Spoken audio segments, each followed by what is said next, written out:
تو یہ یہاں تک جتنے بھی مضامین ہیں یہ صحیح حدیث سے ثابت ہیں۔ تو قرآن کہتا ہے وَتَرَكْنَا بَعْضَهُمْ يَوْمَئِذٍ يَمُوجُ فِي بَعْضٍ، ہم ان میں سے بعض کو بعض میں چھوڑ دیں گے، بہت کثرت ہوگی، وَنُفِخَ فِي الصُّورِ، اور پھر سور پھونکا جائے گا۔ قرآن میں تو یہ کہ سور پھونکا جائے گا ایسے لگ رہا ہے جیسے فوراً پھونکا جائے گا، مگر احادیث میں تفسیر ہے کہ فوراً نہیں پھونکا جائے گا۔ یاجوج ماجوج قیامت کی نشانیوں میں سے ایک بہت بڑی نشانی ہوگی، یعنی اس بات کی علامت ہوگی کہ اب قیامت بہت قریب ہے۔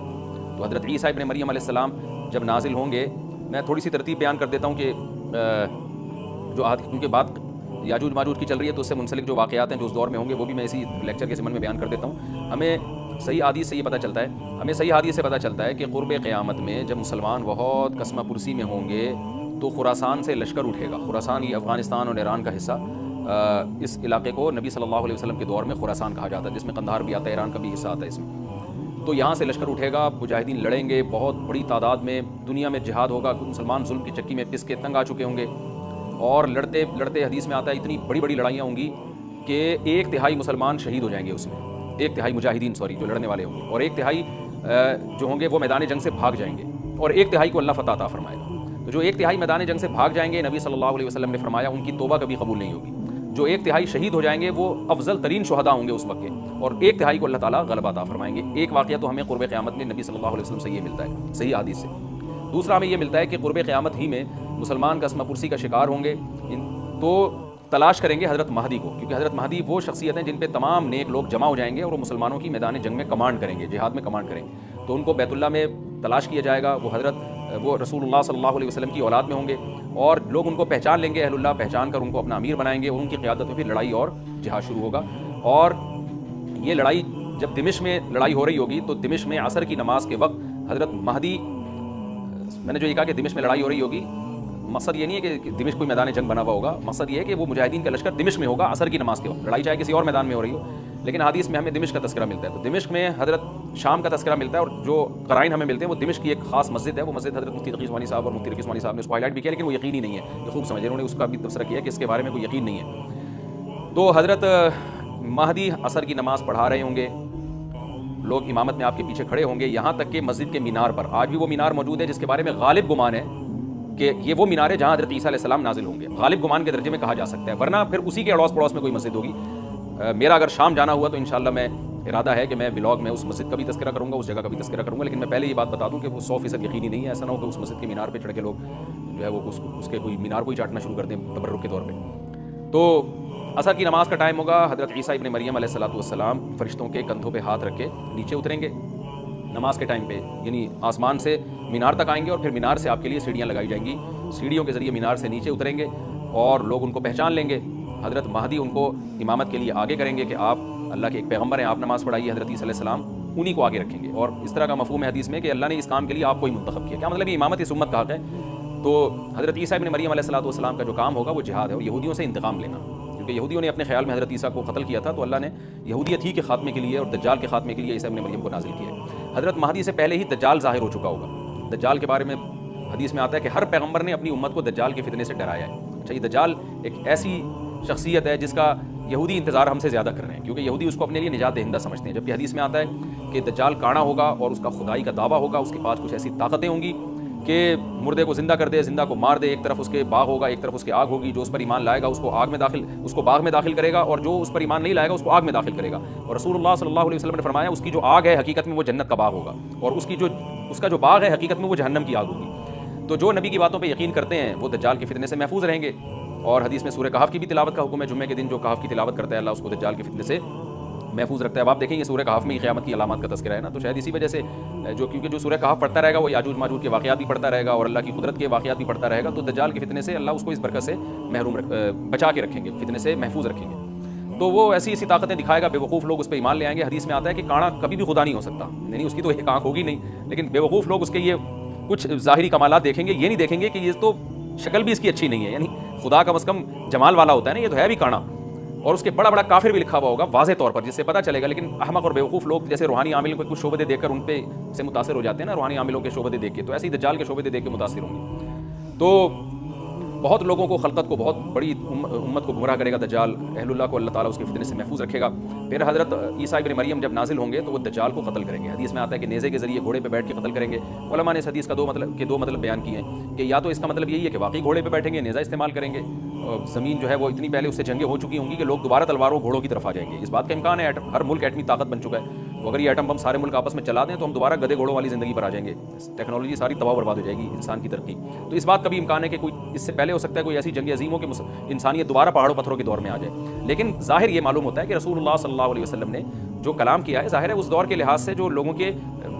جہاں تک جو لوگوں کی مینٹل اپروچ ہے وہاں تک، تو نبی صلی اللہ علیہ وسلم میزائل یا اور ٹینکوں کا تذکرہ کرتے تو کیا سمجھ میں آتا؟ تو گھوڑے سے مراد ہے جو اس زمانے کا گھوڑا ہوگا، اور نیزے سے مراد ہے اس زمانے کا جو اسلحہ ہوگا، کیونکہ نیزہ نبی کے دور کا ایک مناسب اسلحہ تھا اور گھوڑا نبی کے دور کی میدان جنگ کی ایک مناسب سواری تھی۔ تو اس سے یہ بھی پتہ چلتا ہے کہ ہو سکتا ہے عیسیٰ ابن مریم نیزے کے بجائے کلاشنکوف کا استعمال کر لیں، تو یعنی وہ نیزہ جو ہے وہ اس کلاشنکوف کی یا جو بھی اسلحہ اس وقت حضرت عیسیٰ ابن مریم استعمال کریں گے اس کی ایک تعبیر ہے، تو اس کا بھی پورا امکان ہے۔ تو ہمیں بہرحال اتنا ایمان ہمارے لیے ضروری ہے کہ دجال کو قتل کرنے والی جو ذات ہے، جو شخصیت ہے، وہ عیسیٰ ابن مریم علیہ الصلوۃ والسلام ہے۔ حضرت عیسیٰ کے ذریعے اللہ تعالیٰ دجال کو قتل کریں گے، اور حضرت عیسیٰ کی قیادت میں زبردست جہاد ہوگا۔ حدیث میں آتا ہے کہ عیسیٰ ابن مریم اس دنیا کو امن سے بھر دیں گے، اتنا امن ہو جائے گا اور اتنی مالی فراوانی ہوگی، اتنی مالی، کیونکہ دنیا میں مال بہت ہے، ڈسٹریبیوشن صحیح نہیں ہے، جو تقسیم ہے نا مال کی وہ ظالمانہ ہے، جس کی وجہ سے غریب غریب سے غریب تر ہے، امیر امیر سے امیر تر ہے۔ حضرت عیسیٰ ابن مریم ایسا نظام قائم کریں گے کہ جس سے مال کی صحیح تقسیم، اور لوگ اٹھیں گے زکوٰۃ کا مستحق تلاش کریں گے اور لوگوں کو زکوٰۃ کا مستحق نظر نہیں آئے گا، غریب تلاش کرنا مشکل ہو جائے گا۔ یعنی ایک آدمی، حدیث کے مفہوم ہے کہ زکوٰۃ لے کے گھومتا رہے گا اور اس کو کوئی غریب نہیں ملے گا، اتنی مالی فراوانی ہو جائے گی۔ پھر ترمذی کی روایت میں آتا ہے کہ اللہ کی طرف سے برکتیں ایسی نازل ہوں گی کہ بڑے بڑے انار پیدا ہوں گے، بڑے بڑے انگور پیدا ہوں گے، زمین اپنی برکتیں کھول دے گی، اور حضرت عیسیٰ علیہ السلام خنزیر کو بھی دنیا سے ختم کر دیں گے،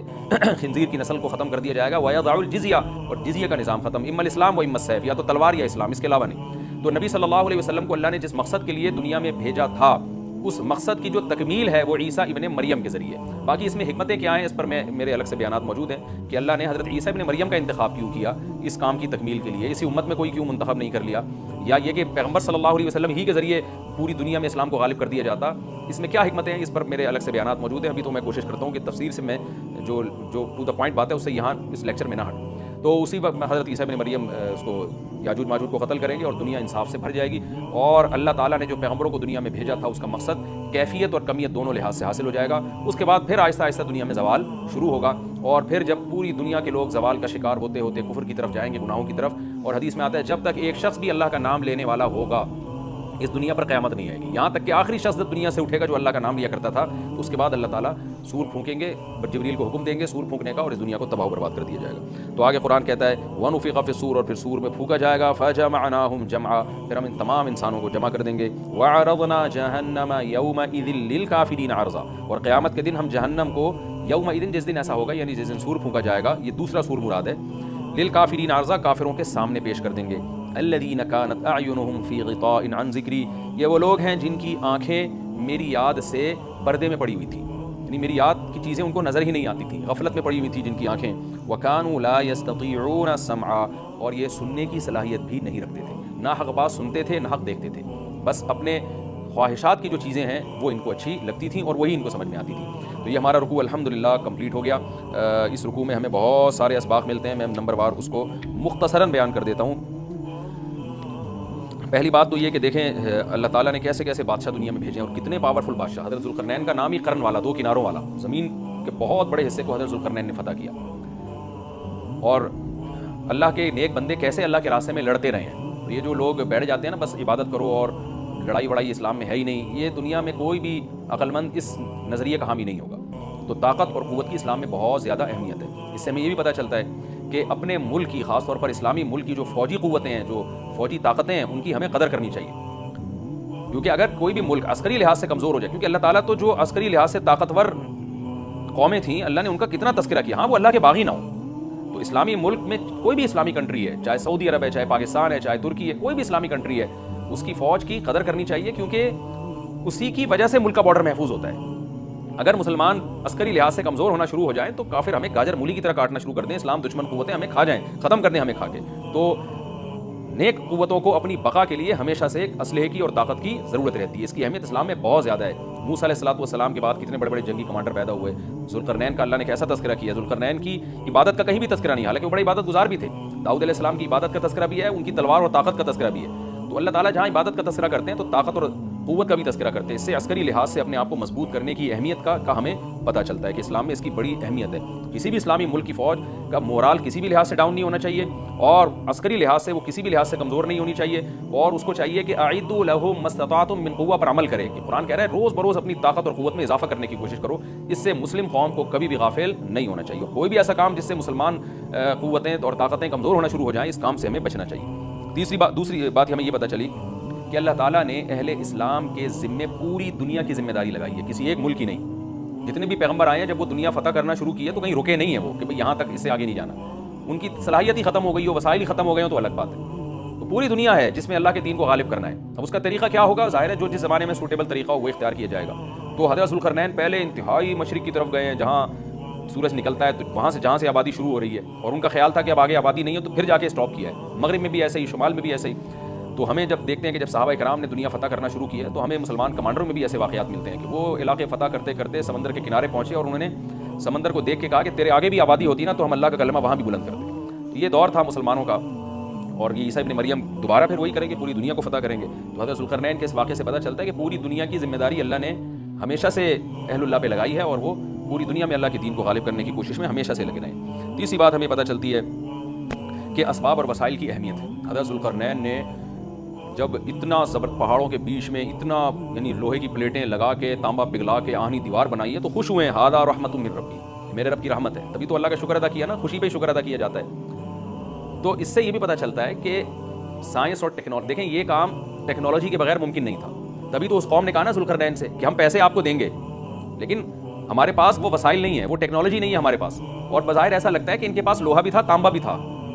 کیونکہ حضرت ذوالقرنین اب یہ تو نہیں ہے کہ زمین کے مشرق کی طرف دوبارہ لوہا جمع کرنے گئے ہوں تو وہیں سے جو کچھ ہوگا نکالا ہوگا. تو وسائل اس قوم کے پاس تھے, ٹیکنالوجی نہیں تھی کہ اس لوہے کو اور اس تانبے کو پگھلا کے دونوں پہاڑوں کے بیچ میں پلیٹیں کیسے بنانی ہیں اور ان کو کیسے ان کے بیچ میں تانبا کر کے کہانی دیوار بنائی ہے, یہ ٹیکنالوجی ان کے پاس نہیں تھی. تو اس سے ہمیں ٹیکنالوجی کی ویلیو کا بھی پتہ چلتا ہے. آج مسلمان اس میں بھی بہت پیچھے چلے جا رہے ہیں اور اس کو مذہب سمجھنا شروع کر دیا ہے. یہ بات بھی غلط ہے. حضرت ذوالقرنین نے اتنی طاقت اور قوت کا استعمال کیا اور اتنے زبردست طریقے سے اس وقت جو بھی اس سوٹیبل ٹیکنالوجی تھی اس کا استعمال کر کے دو پہاڑوں کے بیچ کے راستے کو بند کر دیا اور اس پہ خوشی منائی حضرت ذوالقرنین نے. یہ نہیں کہا کہ بھائی اس سے کچھ بھی نہیں ہوتا, اصل میں تو بس انسان کو چاہیے کہ وہ اللہ کیا کرے بیٹھ کے, اور یہ کیا اللہ سے بس مدد مانگو. اللہ ہی یاجوج ماجوج کے بارے میں ان کو کہہ دیتے ذوالقرنین کہ تم سب رات کو تہجد میں اٹھ کے دعائیں مانگو, اللہ یاجوج ماجوج سے تمہیں بچا لے گا. نہ حضرت ذوالقرنین نے کہا دعائیں بھی مانگو, یقیناً حکم دیا ہوگا دعائیں مانگنے کا, لیکن ہم پورے اسباب اور وسائل استعمال کریں گے, لوہے کی پلیٹیں بنائیں گے, تانبے کو پگھلائیں گے, اوپر چڑھائیں گے اور اس طرح سے پوری مضبوط دیوار بنائیں گے. آج مسلمان ہاتھ پہ ہاتھ رکھ کے بیٹھ گیا ہے اور وظیفوں میں اور جو ہے بس وہ چند صبح شام کے وظیفے پڑھ کے وہ سمجھتا ہے کہ ساری دنیا کے سارے مسائل کا حل اس سے ہو جائے گا. ایسا نہیں ہے. آپ کو بہت زیادہ ترقی کرنی ہے, بہت زیادہ اسباب و وسائل میں آپ کو غیر مسلموں سے آگے نکلنا ہے. جیسے کہ قرون اولا کا مسلمان نکلا تھا, تبھی اللہ نے اس کے لیے دنیا میں فتوحات کے دروازے کھولے تھے. تو اللہ ہمارے لیے فتوحات کے دروازے جبھی کھولے گا جب ہم عبادت کے ساتھ ساتھ سائنس اور ٹیکنالوجی کے میدان میں بھی آگے بڑھنے کی کوشش کریں.